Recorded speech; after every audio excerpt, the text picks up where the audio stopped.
Que Napoleão Bonaparte foi derrotado na Rússia, todo mundo sabe. Mas o que pouca gente sabe é quem foi o czar que o derrotou lá em Moscou. Senhoras e senhores, bem-vindos ao canal Story Tour. Eu sou o professor Danilo e hoje vamos destrinchar a história do czar Alexandre I. Mas antes de irmos para o vídeo, deixa eu te dar um recadinho importante. Esse recado é para você que gosta de história, gosta do canal e gosta do meu conteúdo. O recado é para você considerar ser um membro do StoryTourFlix, que é o clube de membros aqui do YouTube. Por um preço da paçoca, você se torna membro e ganha vídeos exclusivos semanalmente. E assinando hoje, você já tem uma porrada de vídeos para assistir. Outra coisa que você pode seguir lá no Instagram ou na rede das dancinhas, porque tem vídeo curto todo dia. Dito isso, bora pro vídeo.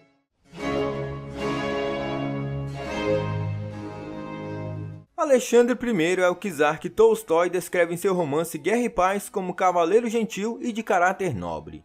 Nem todos compartilhavam dessa descrição. Um deles era Napoleão Bonaparte, que o definiu como bizantino distorcido. Outros falavam que o czar russo era uma pessoa desequilibrada e pouco confiável. A realidade é que o czar Alexandre I é bem complexo e ainda continua muito controverso. Alguns biógrafos e historiadores recorrem à psicologia para analisar um pouco da personalidade do czar. Ele era um homem muito indeciso, a ponto de ser apelidado de o czar enigmático, a esfinge e o Hamlet coroado. Ele era também um ser muito camaleônico, prometia uma coisa e fazia outra nada a ver. Napoleão sentiu na pele isso daí. Ele também tinha um ego do tamanho do Kiko do Chaves, se visse alguém com a bola, queria uma bola ainda maior, e acabou governando como um autocrata. Nele foi personalizada aquela máxima do despotismo esclarecido, de tudo para o povo, mas sem o povo.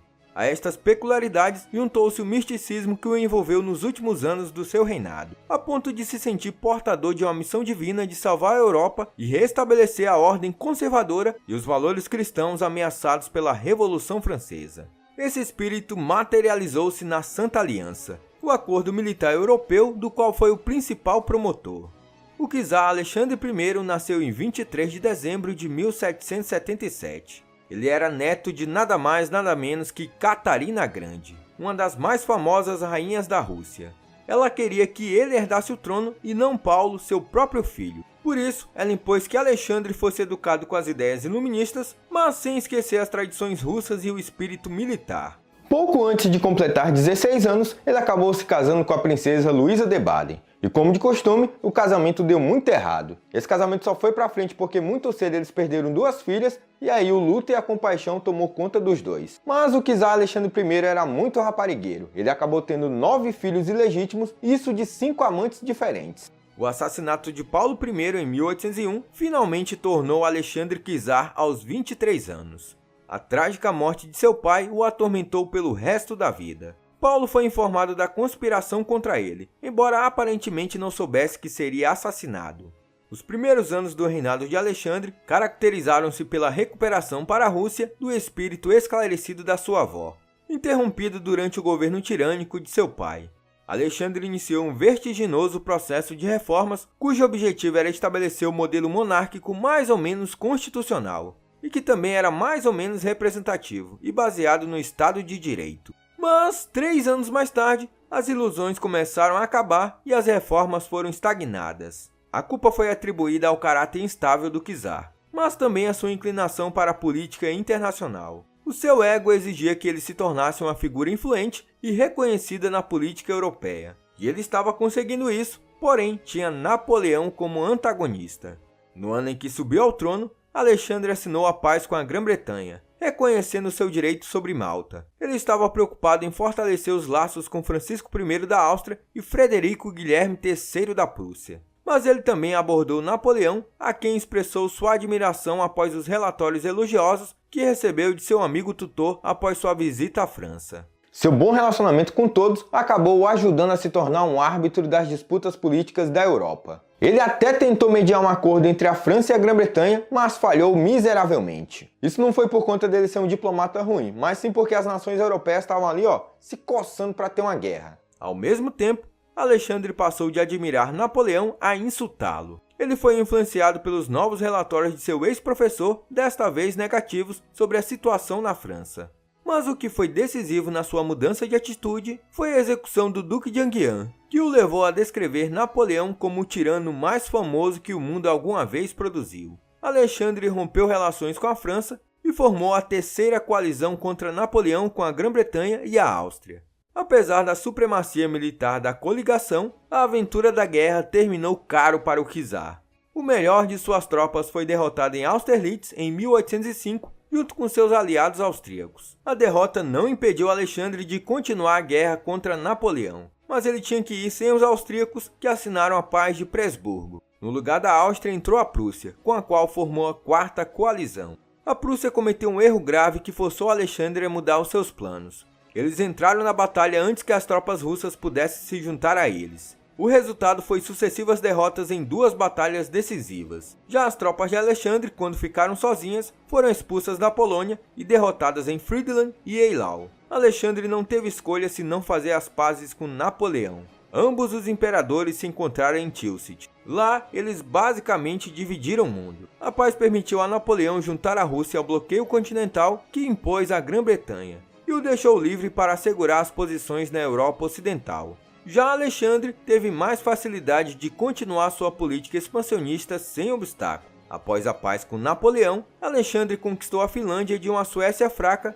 e despojou a Bessarábia dos otomanos, forçando-os a conceder autonomia e anistia aos seus aliados sérvios. E ele continuou a procurar uma saída para o Mediterrâneo e uma expansão territorial através do Cáucaso, onde anexou a Geórgia, Daguestão e parte do Azerbaijão. Napoleão e Alexandre se encontraram novamente no ano seguinte para reafirmar a paz, mas surgiram motivos para a dissidência. Alexandre estava preocupado que Napoleão pudesse aniquilar a Áustria, que era a almofada territorial estratégica que o separava da França. Ao mesmo tempo, ele desaprovava a reconstrução do Grão-Ducado da Polônia pela França e a ocupação de Oldemburgo, cujo duque era nada mais nada menos que o tio do czar. A esta situação de pequenos conflitos se somou a grave situação econômica da Rússia. O bloqueio continental à Grã-Bretanha estava levando a economia russa à ruína. Isso porque estava prejudicando o comércio e a agricultura russa. De pouquinho em pouquinho o czar foi reatando o comércio com a Inglaterra e aí você já sabe, né? Napoleão, quando ficou sabendo, foi com tudo para cima da Rússia.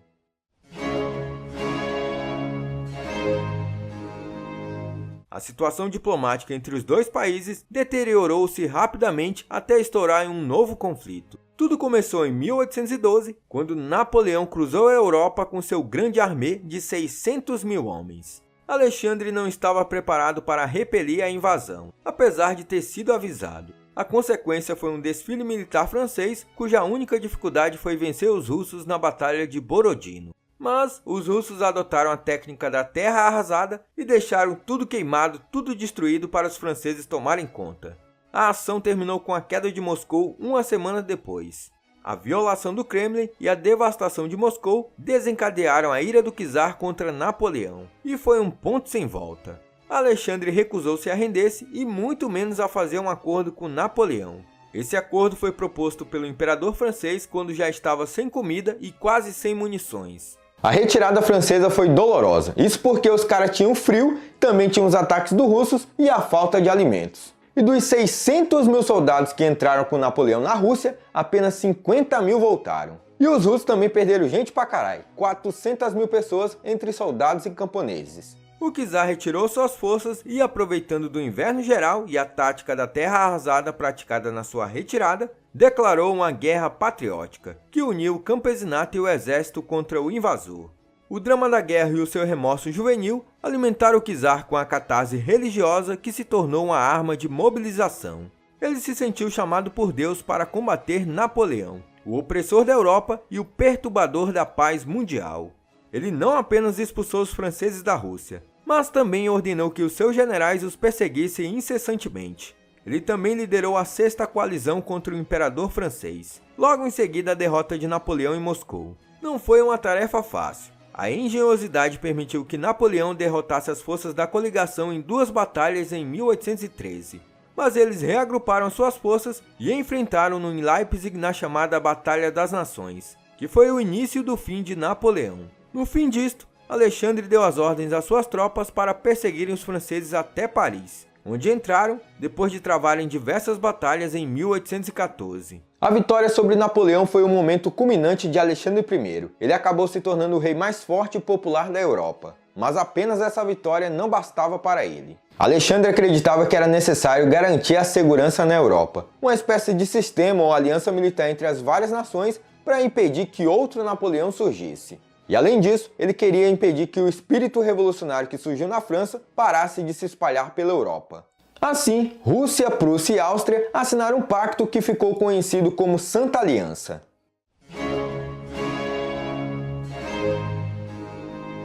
De volta à Rússia, Alexandre já não era o czar reformista da sua juventude. Altamente influenciado pela religião e pelas ideias conservadoras, ele acabou com as reformas e impôs a imobilidade. Ele passou a governar de forma autocrática e com mão bem pesada. Os últimos anos de seu reinado foram bem impopulares. Ele não conquistou o favor da nobreza tradicional, que continuou a vê-lo como um monarca cosmopolita imbuído das ideias perigosas do iluminismo. E tampouco conquistou o clero ortodoxo, já que em algum momento de suas ilusões religiosas, o czar tinha inclinações vaticanas. E muito menos ele conquistou o campesinato, que era perseguido e oprimido incessantemente e mantido na servidão coletiva. Ao mesmo tempo, perdeu a confiança da burguesia liberal, que começou a agrupar-se e conspirar em clubes clandestinos. Em 1818, Alexandre sofreu uma tentativa de sequestro que aumentou ainda mais a sua desconfiança em todos ao seu redor. Em 1º de dezembro de 1825, o czar Alexandre I morreu com apenas 25 anos.